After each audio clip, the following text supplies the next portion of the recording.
Assalamualaikum warahmatullahi wabarakatuh. Perkenalkan, nama saya Muhammad Dinur Cahyo dengan NPM 2308101021, mahasiswa Program Studi Informatika, Fakultas Ilmu Komputer, UPN Veteran Jawa Timur. Pada kesempatan ini, saya akan mempresentasikan hasil pelaksanaan PLK melalui kegiatan Studi Independen Mandiri Data Science dan Generatif AI yang saya ikuti di PT Mitra Talenta Group atau Celereds. Pada presentasi ini, saya akan menjelaskan mulai dari tujuan pelaksanaan PLK, profil mitra, proses pembelajaran selama program berlangsung, implementasi ilmu yang diperoleh melalui final project, hingga hasil yang berhasil dicapai selama mengikuti program tersebut.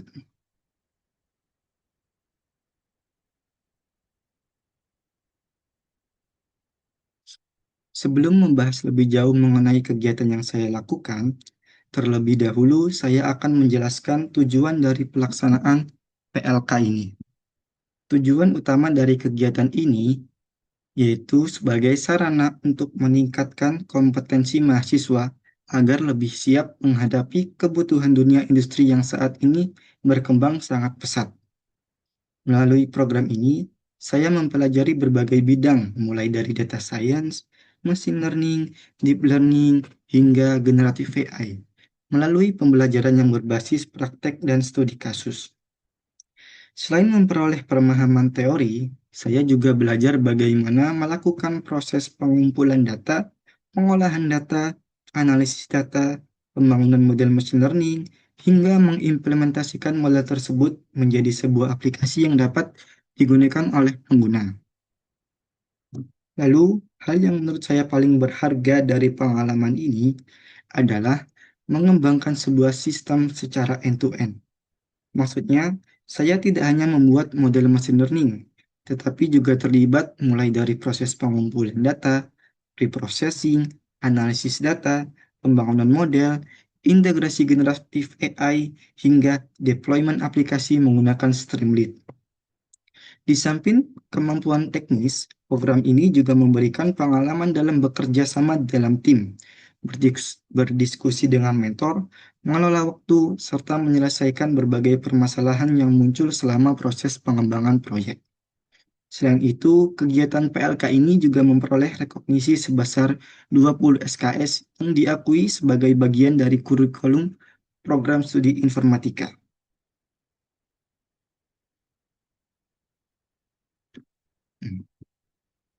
Program PLK yang saya ikut ini dilaksanakan di PT Mitra Talenta Group atau yang lebih dikenal dengan Celereds.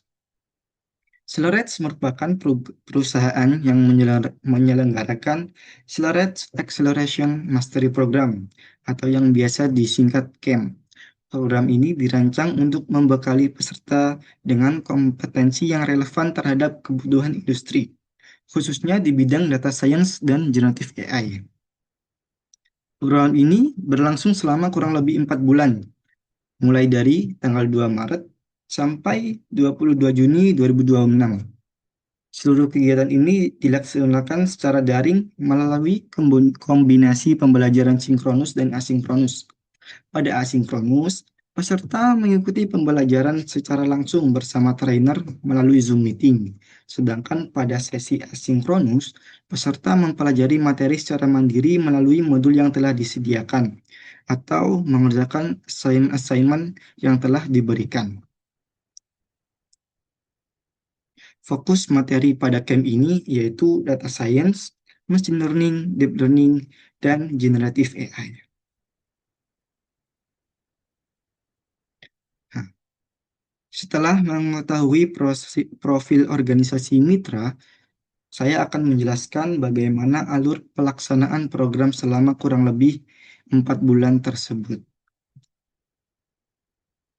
Pada bulan Maret, kegiatan ini diawali dengan proses onboarding serta penyelesaian beberapa modul dasar mengenai data science.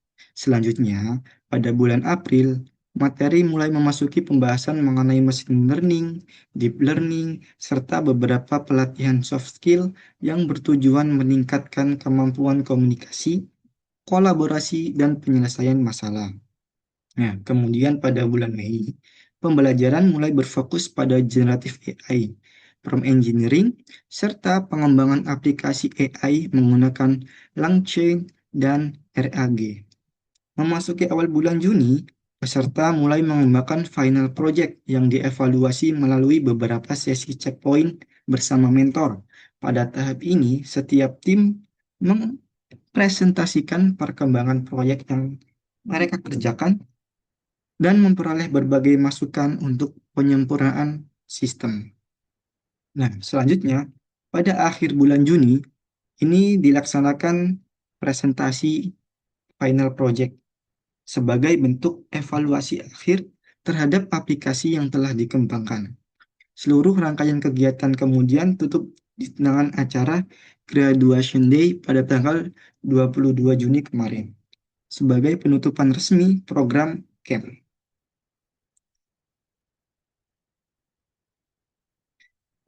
Setelah mengetahui alur pelaksanaan program, berikutnya saya akan menjelaskan materi-materi atau modul-modul yang dipelajari selama mengikuti camp batch 4 ini. Selama mengikuti camp, saya mempelajari 8 modul utama yang disusun secara bertahap. Penyusunan modul tersebut dilakukan secara sistematis sehingga peserta tidak langsung mempelajari yang advance dulu.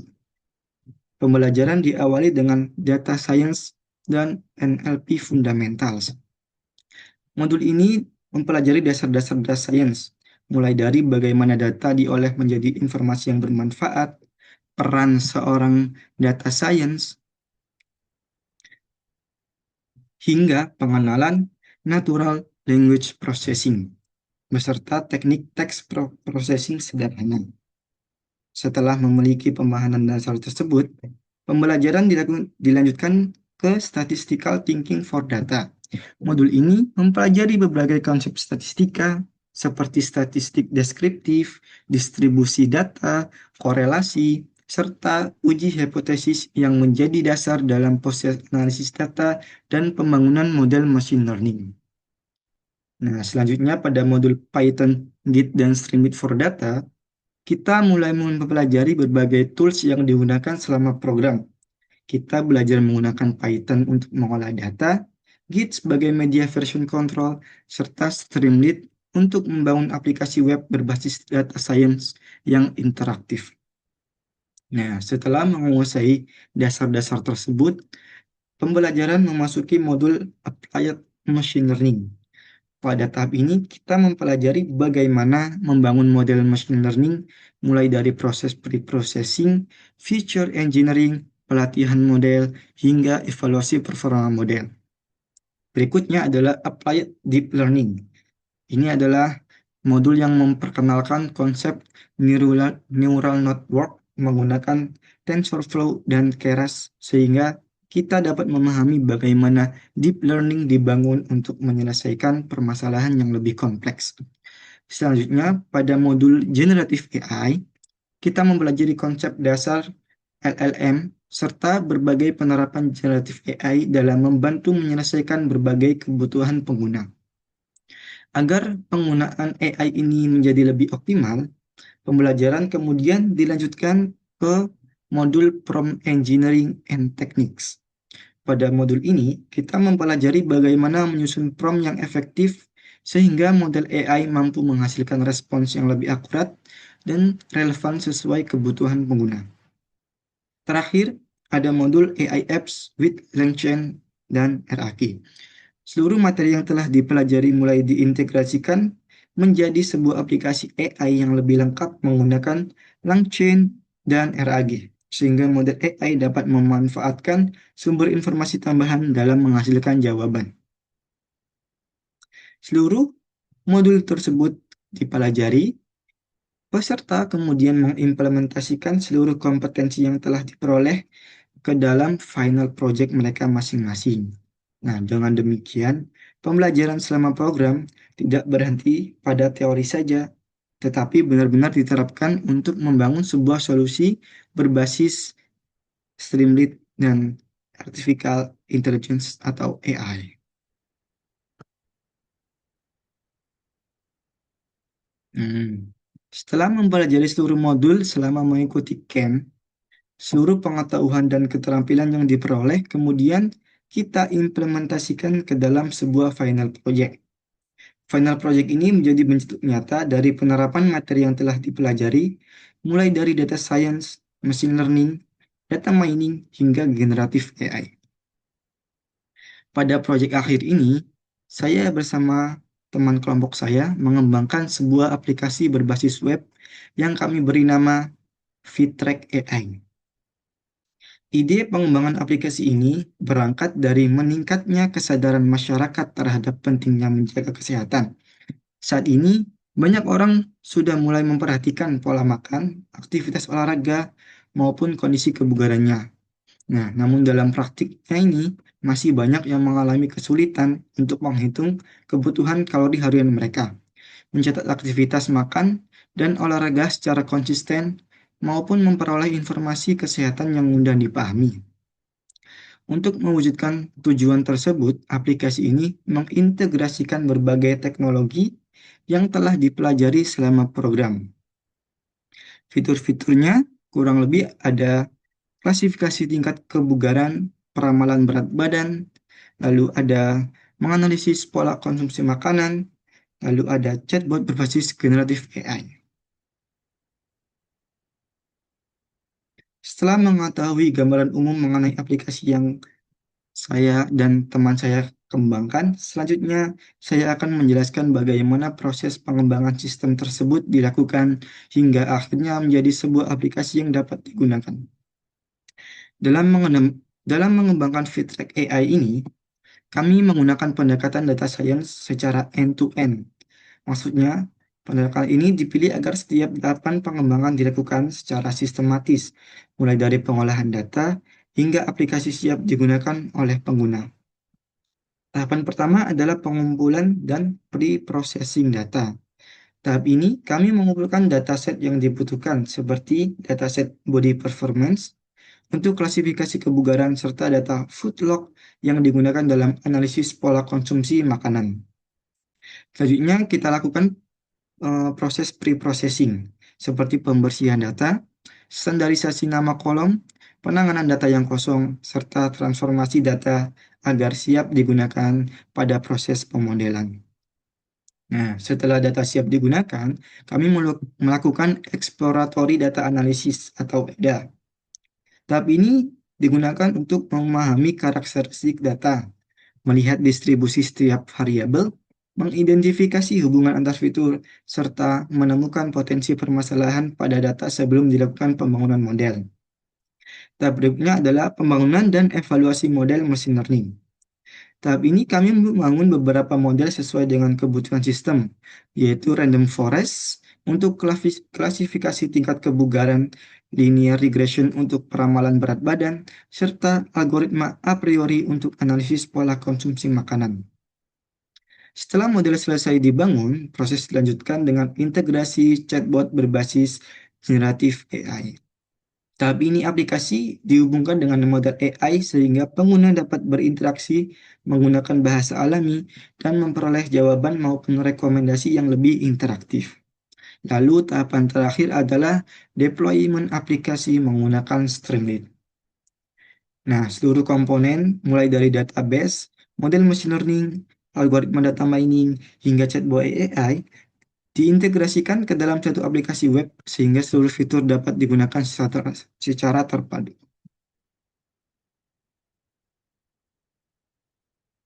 Nah, setelah mengetahui bagaimana aplikasi ini dikembangkan, berikutnya ini saya akan menjelaskan fitur-fitur utama yang ada pada aplikasi FitTrack AI.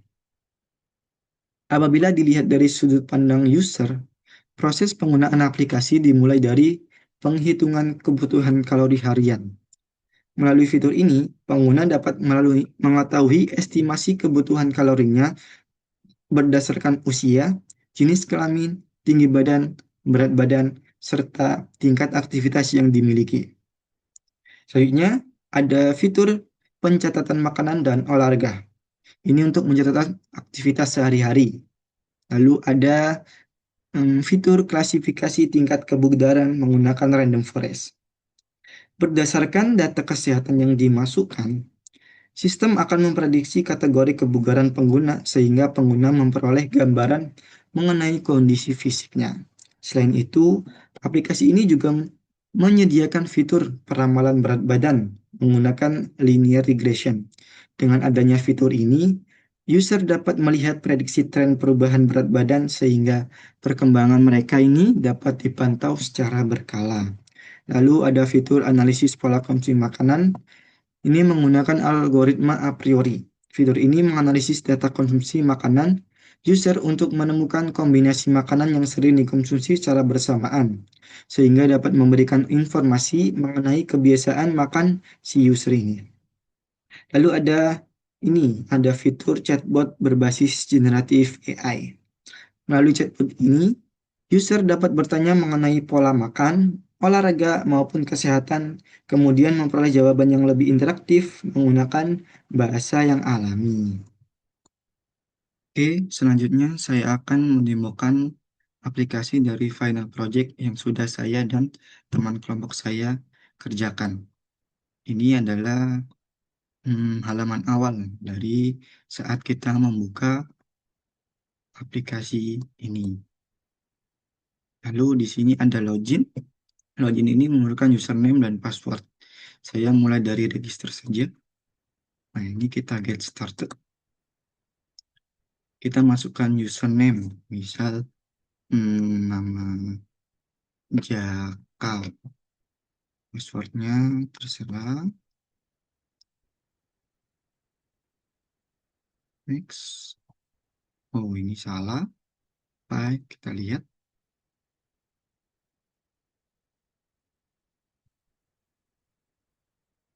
Kolom satu. Kita next. Nama lengkapnya misal Jaka Purbalingga. Usianya 20 tahun, dia cowok. Tinggi badan, biarin seperti ini saja, tidak apa-apa. Lalu tingkat aktivitas yang kita mau. Ini ada little aktivitas, moderate aktivitas, kita pilih yang little aja. Jadi tujuan kita itu untuk apa? Untuk menurunkan berat badan atau memaintain berat badan atau menaikkan berat badan. Kita maintain aja. Nah, nanti kita muncul dari analisis dari apa aja yang kita inputkan tadi. Nanti hasil analisisnya adalah BMR, TDI, target kategori, dan BMI. Lalu buat akun dan mulai. Nah, di sini langsung kelihatan yaitu menu dashboard. Di dashboard ini ada ringkasan aktivitas dan nutrisi hari ini. Misal kita nanti makan atau beraktivitas nanti tercatat di sini, ada ringkasannya. Lalu ada grafik analisis kalori. Ini kalori yang kita makan tiap hari nanti ada grafik di sini. Lalu ada progres dan prediksi berat badan. Ini kita bisa mengupdate-nya berat badan kita tiap hari supaya kita dapat, nah ini kan tidak bisa minimum 2 week logs. Berarti pencatatan update week-nya minimal 2 hari. Nanti kita bisa melihat peramalan berat badan kita sesuai dengan ini, update berat badan kita tiap hari. Lalu ada riwayat aktivitas dan makanan hari ini. Kita belum makan apa-apa dan kita belum melakukan aktivitas apa-apa. Lalu selanjutnya ada menu profile. Ini digunakan untuk mengedit profile user. Ini ada yang kayak registrasi tadi. Misal kita mau mengubahnya di sini juga bisa. Ini juga tertera hasil analisis tubuh. Ini punya user. Lalu ada menu food log. Menu food log ini digunakan untuk mencatat apa aja yang kita makan agar kalorinya itu bisa tercatat. Misal saya makan chicken bikin. Nah, jadi otomatis yang cocok ini chicken. Lalu kita makan berapa gram?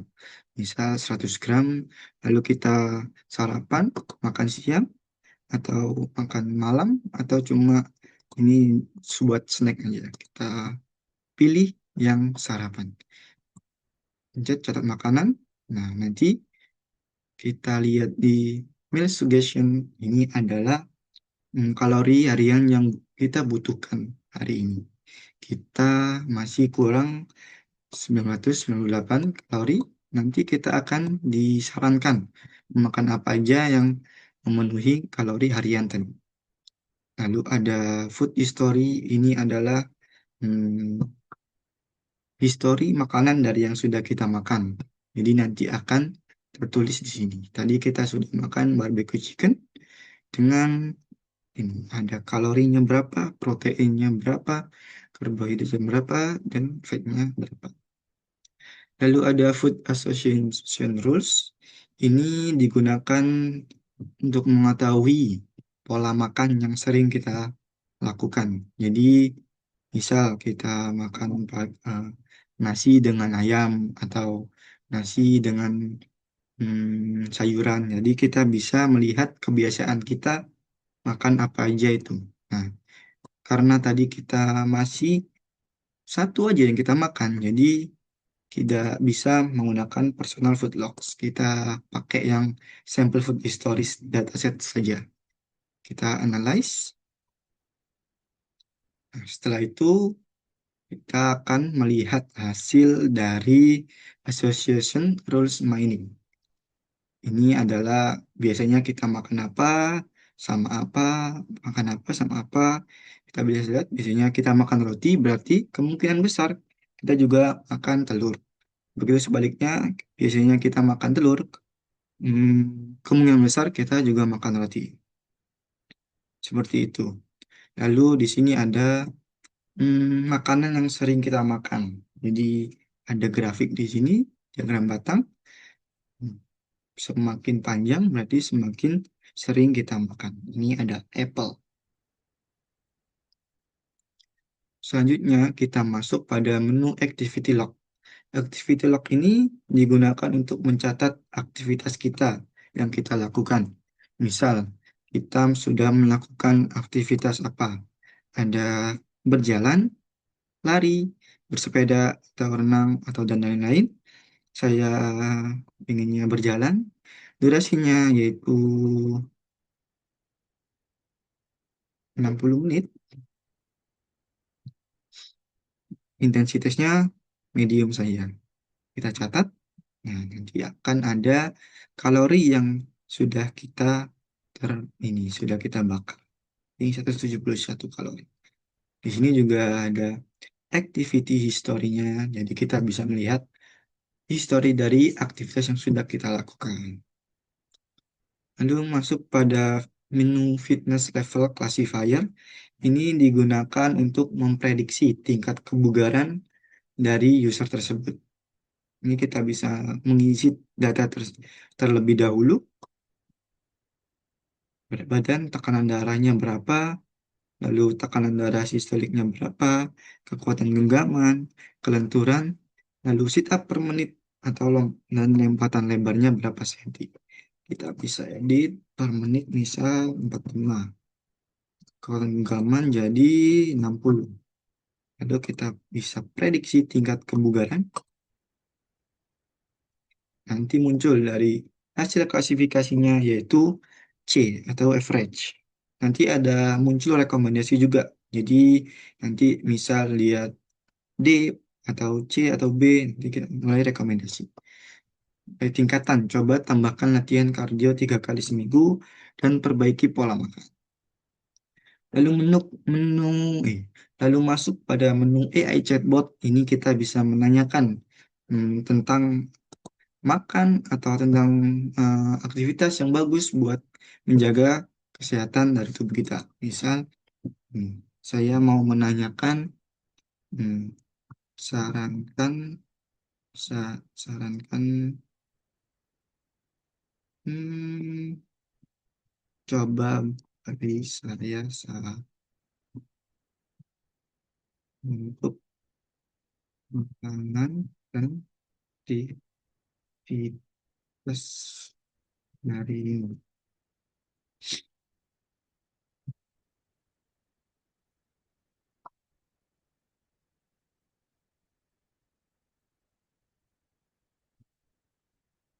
Nah, nanti akan muncul nih, untuk mencapai target kalian, lalu beberapa adalah makanan, lalu ada aktivitas. Terus kita juga bisa ini langsung kayak memberi perintah pada chatbot ini untuk langsung memasukkan histori makanan atau aktivitas. Misal, saya sudah memakan apel hari ini.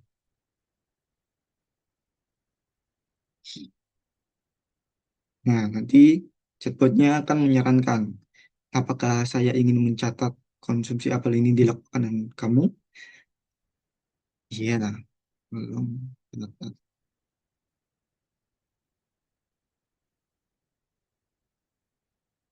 Nah, sudah tercatat, lalu kita lihat dulu di Foodlog. Apakah benar sudah tercatat? Ya, ini sudah tercatat, yaitu apel tadi. Selanjutnya, kita bisa menyuruh chatbot ini untuk memasukkan untuk log aktivitas yang sudah kita lakukan. Misal, saya habis lari 30 menit. Nah, kita juga bisa mencatat aktivitas ini.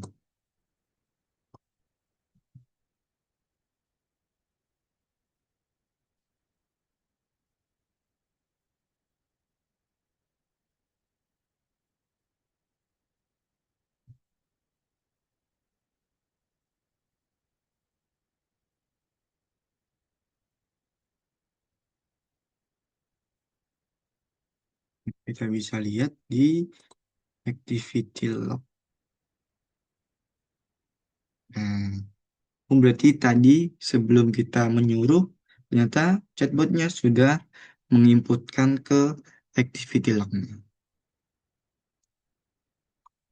Nah, sudah, kita masuk pada menu bot. Ini adalah menu tentang aplikasi kita. Misal, menu-menunya, menu kuncinya, cara penggunaannya, formulanya yang digunakan, datasetnya, terus tips untuk hasil yang terbaik.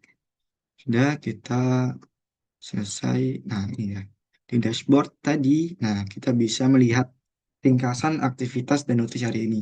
Tadi kan sudah kita sudah makan dan beraktivitas. Nah, jadi tercatat di sini. Ini juga kalori. Nah, ini kalori yang kita makan. Dan juga aktivitas makanan lewatnya sudah masuk pada di sini. Sudah, terus kita log. Yakin ini keluar? Ya, keluar. Oke, itu saja. Setelah melihat berbagai fitur yang tersedia pada aplikasi Fitrack AI ini, selanjutnya saya akan menjelaskan bagaimana kompetensi yang saya peroleh selama program ini direkognisi ke dalam mata kuliah. Saya mulai dari implementasi data mining. Pada proyek Fitrack AI ini, kompetensi data mining diimplementasikan melalui fitur Food Association Rules menggunakan algoritma a priori. Alasan pengguna algoritma ini adalah karena aplikasi memiliki data riwayat konsumsi makanan yang dicatat oleh pengguna setiap hari. Data tersebut tidak hanya berfungsi sebagai arsip, tetapi juga dapat dianalisis untuk menemukan pola konsumsi makanan yang sering muncul secara bersamaan. Pada implementasinya, proses diawali dengan melakukan pre-processing terhadap data makanan agar kualitas data menjadi lebih baik sebelum dianalisis. Selanjutnya, Data ditransformasikan menjadi bentuk transaksi berdasarkan waktu konsumsi sehingga dapat diproses menggunakan algoritma a priori. Dari data transaksi tersebut, kemudian dibentuk frequent item set, yaitu kombinasi makanan yang memenuhi nilai minimum support. Setelah itu, sistem akan membentuk association rules dengan menghitung nilai support, confidence, dan lift untuk mengetahui seberapa kuat hubungan antara makanan yang ditemukan. Melalui proses tersebut, data konsumsi yang sebelumnya hanya berupa catatan harian berhasil diubah menjadi informasi yang lebih bermakna sehingga dapat digunakan untuk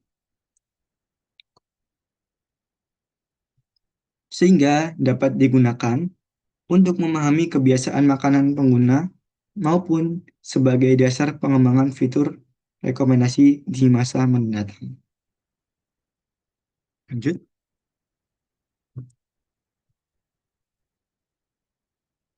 Hmm. Setelah mengetahui bagaimana algoritma a priori diterapkan pada aplikasi Fitrack AI ini, selanjutnya saya akan menunjukkan hasil implementasinya. Pada slide ini ditampilkan hasil implementasi algoritma a priori pada aplikasi Fitrack AI. Hasil utama yang diperoleh berupa association rules, yaitu aturan asosiasi yang menunjukkan hubungan antar makanan berdasarkan data konsumsi pengguna. Di dalam tabel ditampilkan beberapa informasi penting, yaitu attendance, consequent, support, confidence, dan lift.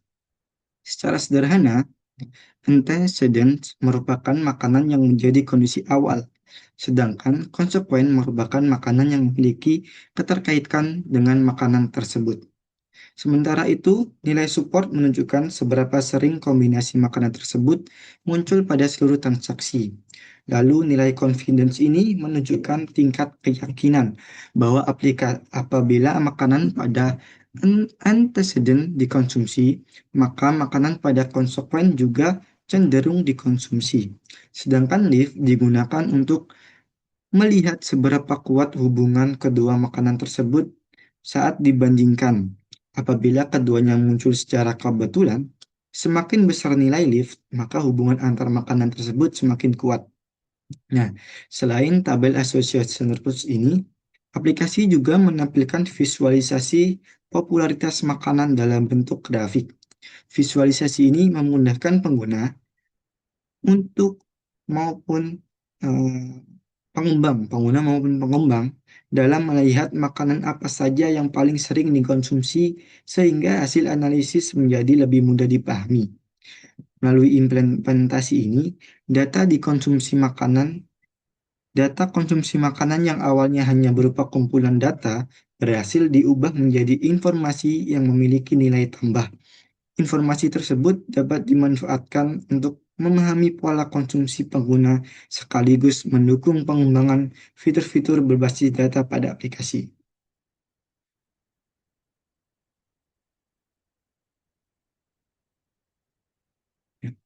Nah, setelah menjelaskan implementasi kompetensi data mining melalui algoritma a priori, berikutnya saya akan membahas implementasi kompetensi machine learning yang juga menjadi salah satu bagian utama dalam pengembangan aplikasi Fitrack AI ini. Nah, saya ambil contoh klasifikasi tingkat kebugaran menggunakan random forest classifier. Tujuan dari fitur ini adalah membantu pengguna memperoleh gambaran mengenai kondisi kebugarannya berdasarkan berbagai parameter kesehatan yang dimiliki. Dengan demikian, user tidak hanya mencatat data kesehatan, tetapi juga memperoleh hasil analisis yang dapat digunakan sebagai bahan evaluasi terhadap kondisi fisiknya. Sebelum model dibangun, dataset terlebih dahulu melalui proses pre-processing. Dataset ini yang digunakan adalah body performance dataset yang berisi berbagai informasi mengenai kondisi fisik seseorang. Tahap ini dilakukan standarisasi nama kolom agar format data menjadi konsisten, Selanjutnya, dilakukan pembuatan fitur Body Mass Index atau BMI berdasarkan tinggi dan berat badan pengguna. Selain itu, data kategorikal seperti jenis kelamin diubah menjadi bentuk numerik agar dapat diproses oleh algoritma machine learning. Setelah itu, seluruh fitur numerik dinormalisasi menggunakan standard scalar, sehingga setiap variabel memiliki skala yang sebanding. Langkah ini dikarenakan setiap parameter memiliki satuan yang berbeda, sehingga proses normalisasi membantu model dalam mempelajari pola data secara lebih optimal. Dataset kemudian dibagi menjadi data latih dan data uji. Data latih ini digunakan untuk membangun model random forest, sedangkan data uji digunakan untuk mengevaluasi kemampuan model dalam melakukan prediksi terhadap data yang belum pernah dikenali sebelumnya.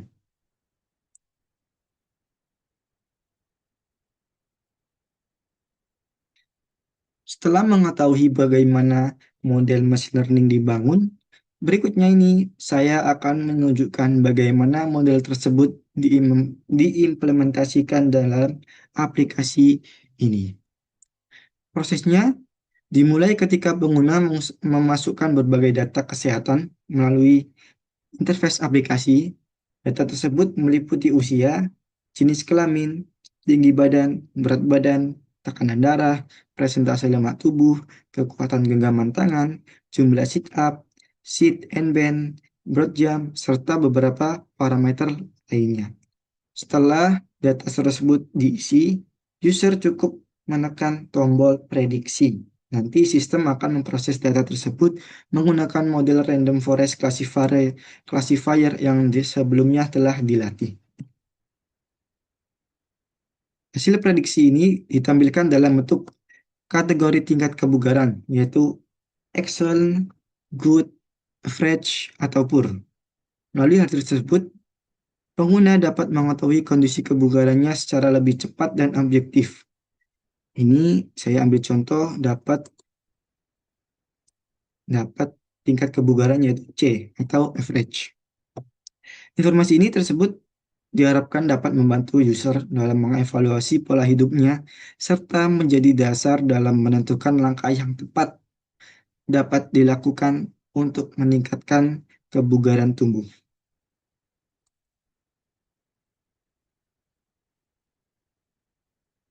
Nah, setelah seluruh fitur berhasil diimplementasikan ke dalam aplikasi, tahap berikutnya yang tidak kalah penting adalah memastikan bahwa setiap fitur tersebut dapat berjalan dengan baik melalui proses pengujian sistem. Nah, pada tahap berikutnya, dilakukan proses pengujian sistem untuk memastikan bahwa seluruh fungsi pada aplikasi telah berjalan sesuai dengan kebutuhan yang telah dirancang sebelumnya. Metode yang digunakan adalah black box testing.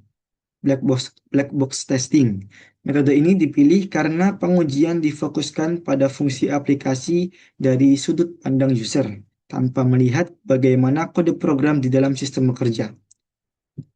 Pada implementasinya, terdapat beberapa fitur utama yang menjadi fokus pengujian. Saya ambil contoh, ini ada fitur login, registrasi akun, dan input makanan. Pada fitur login, pengujian dilakukan untuk memastikan bahwa sistem mampu melakukan autentikasi pengguna dengan benar.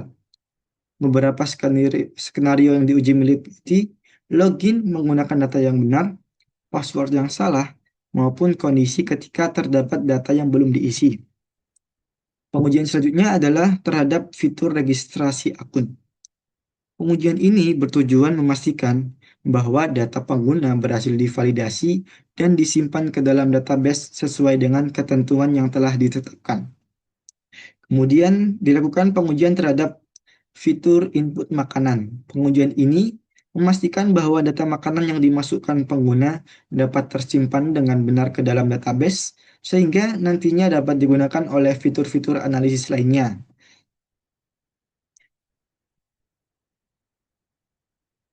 Setelah menjelaskan proses pengujian yang telah dilakukan, berikut ini saya akan menunjukkan hasil pengujian yang diperoleh.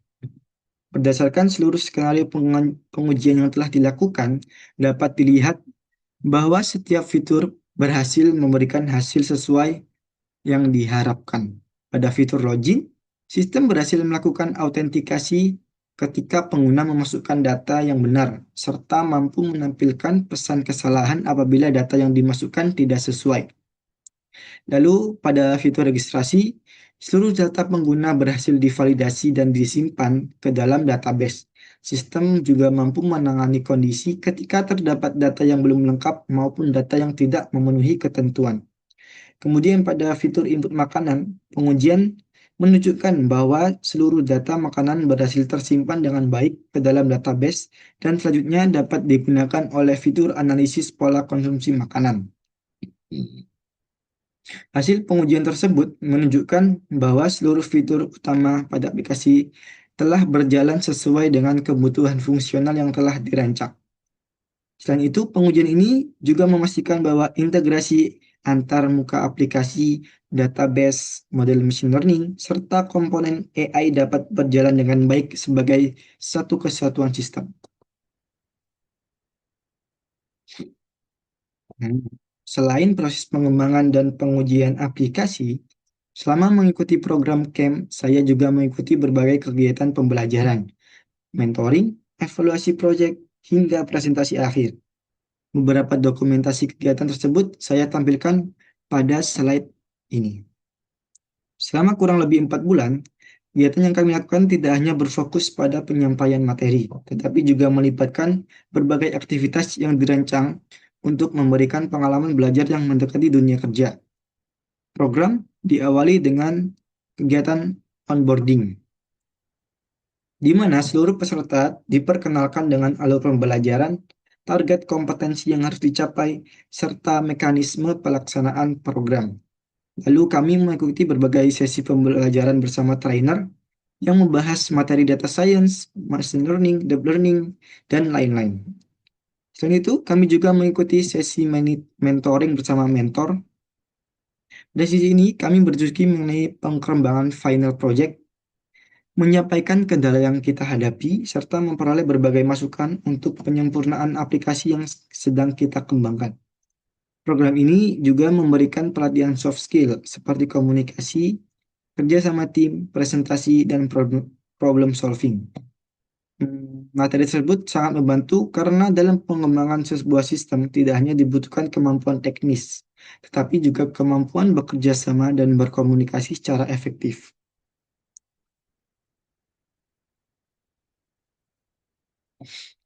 Selain kegiatan pembelajaran dan mentoring, terdapat pula beberapa tahapan evaluasi yang menjadi bagian penting dalam penyelesaian final project yang kita kerjakan ini.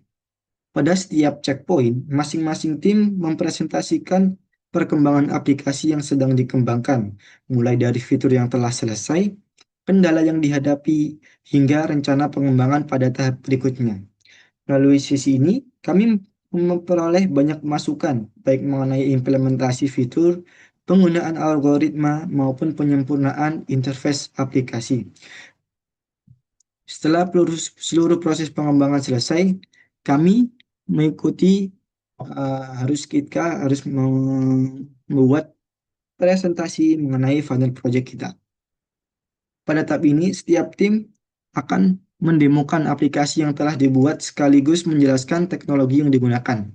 Seluruh rangkaian kemudian ditutup dengan acara Graduation Day sebagai penutupan resmi program camp sekaligus bentuk apresiasi kepada seluruh peserta yang telah berhasil menyelesaikan proses pembelajaran selama kurang lebih 4 bulan.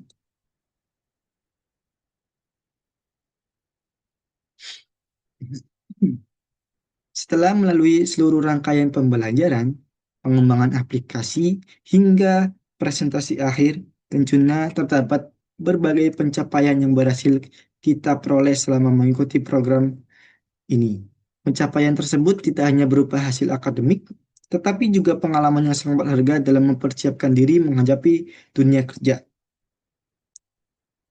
Pencapaian pertama adalah berhasil menyelesaikan seluruh rangkaian program camp, mulai dari proses pembelajaran, pengerjaan tugas, mentoring, checkpoint, hingga final project sesuai dengan target yang telah ditentukan. Selain itu, Saya juga berhasil menyelesaikan 8 modul pembelajaran yang mencakup berbagai bidang, mulai dari data science, machine learning, deep learning, dan lain-lain. Melalui modul tersebut, saya memperoleh pemahaman yang jauh lebih mendalam mengenai bagaimana teknologi AI ini diterapkan untuk menyelesaikan suatu permasalahan. Nah, pencapaian berikutnya adalah berhasil mengembangkan final project berupa aplikasi Fitrack AI. Aplikasi ini merupakan hasil implementasi dari seluruh materi yang dipelajari selama program, mulai dari proses pengolahan data, pembangunan model machine learning, implementasi algoritma data mining, hingga integrasi chatbot berbasis generatif AI ke dalam satu aplikasi yang utuh. Nah, dari sisi akademik, kegiatan ini juga memberi rekognisi sebesar 20 SKS yang diakui oleh program studi informatika sebagai bagian dari kurikulum pembelajaran.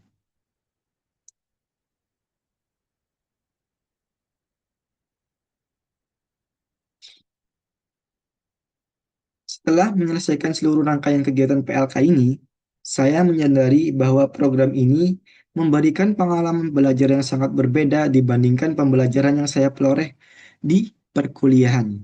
Selama mengikuti program ini, saya tidak hanya mempelajari teori mengenai data science, machine learning, maupun generative AI, tetapi juga dituntut untuk mengimplementasikan seluruh materi tersebut ke dalam sebuah proyek yang benar-benar dikembangkan dari awal hingga menjadi aplikasi yang dapat digunakan. Dari sisi teknis, saya memperoleh pengalaman dalam melakukan pengumpulan data, pre-processing, membangun model machine learning, menerapkan algoritma data mining, hingga mengintegrasikan teknologi generatif AI ke dalam sebuah aplikasi. Seluruh proses tersebut memberikan gambaran yang lebih nyata mengenai bagaimana sebuah solusi berbasis AI dikembangkan di lingkungan industri. Selain kemampuan teknis, saya juga memperoleh banyak pembelajaran dari sisi non-teknis.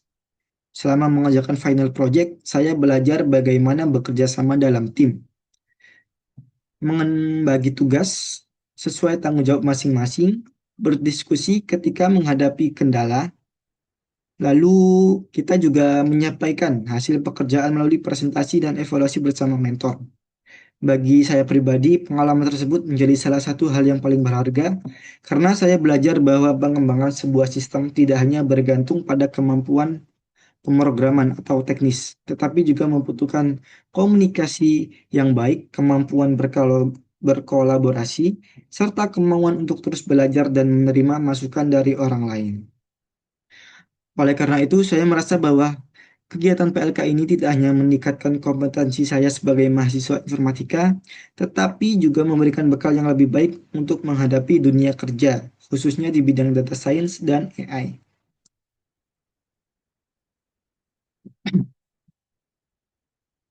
Berdasarkan seluruh rangkaian kegiatan yang sudah saya jelaskan tadi, dapat disimpulkan bahwa pelaksanaan PLK melalui studi independen mandiri, data science, dan generative AI di PT Mitra Talenta Group berhasil memberikan pengalaman belajar yang komprehensif, baik dari sisi akademik maupun praktik di bidang teknologi informasi. Selama kurang lebih 4 bulan ini, saya tidak hanya memperoleh pemahaman mengenai konsep-konsep data science, machine learning, deep learning, dan lain-lain, tetapi saya juga memperoleh kesempatan untuk dapat menerapkan seluruh materi tersebut secara langsung melalui pengembangan sebuah project atau final project.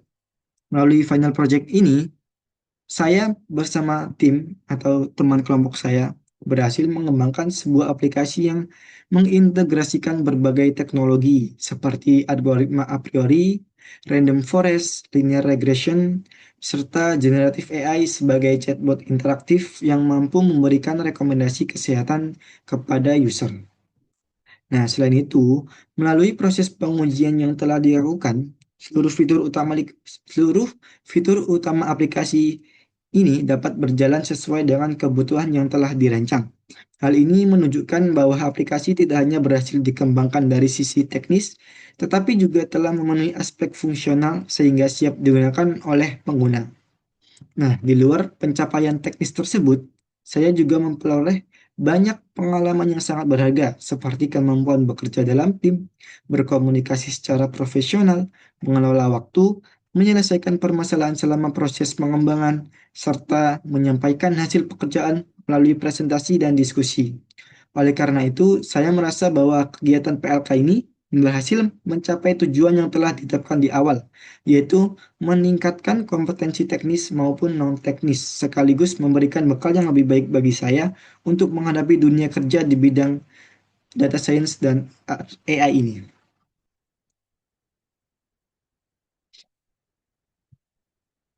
Nah, berdasarkan pengalaman yang sudah saya ikuti melalui PLK ini, terdapat beberapa saran yang ingin saya sampaikan. Pertama-tama untuk pihak Celereds sebagai penyelenggara program. Menurut saya, program ini telah memberikan pengalaman belajar yang sangat baik dan materi-materinya ini sangat relevan terhadap kebutuhan industri saat ini. Namun, kedepannya akan lebih baik apabila waktu pendampingan pada proses pengembangan final project ini dapat diperbanyak, sehingga peserta ini dapat memiliki kesempatan yang lebih luas untuk berdiskusi mengenai kendala teknis maupun pengembangan fitur aplikasi. Selain itu, dokumentasi materi pembelajaran maupun contoh implementasi proyek juga dapat terus dikembangkan agar peserta-peserta ini lebih mudah melakukan pembelajaran secara mandiri ketika ingin mengulang materi yang telah dipelajari.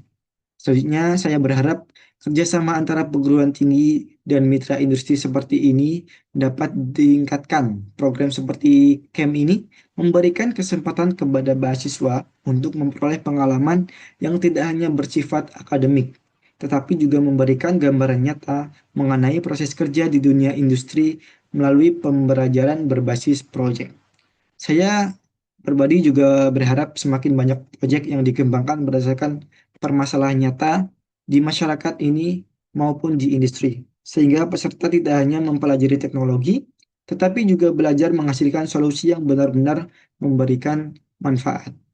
Lalu terakhir, bagi mahasiswa yang akan mengikuti program serupa, saya menyarankan agar memanfaatkan setiap kesempatan belajar yang diberikan. Jangan hanya fokus pada penyelesaian tugas, tapi manfaatkan proses mentoring, diskusi, dan pengerjaan proyek sebagai sarana untuk mengembangkan kemampuan teknis maupun soft skill.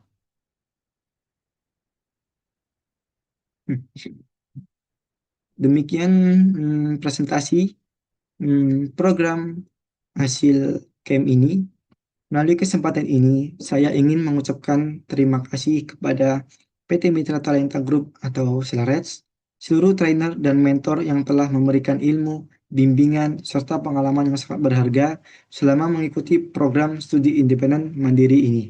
Saya juga mengucapkan terima kasih kepada program studi informatika Fakultas Ilmu Komputer PN Veteran Jawa Timur, khususnya kepada dosen pembimbing Pak Eka, serta seluruh pihak yang telah memberikan arahan dan dukungan selama pelaksanaan program pembelajaran luar kampus ini hingga penyusunan laporan seminar hasil ini.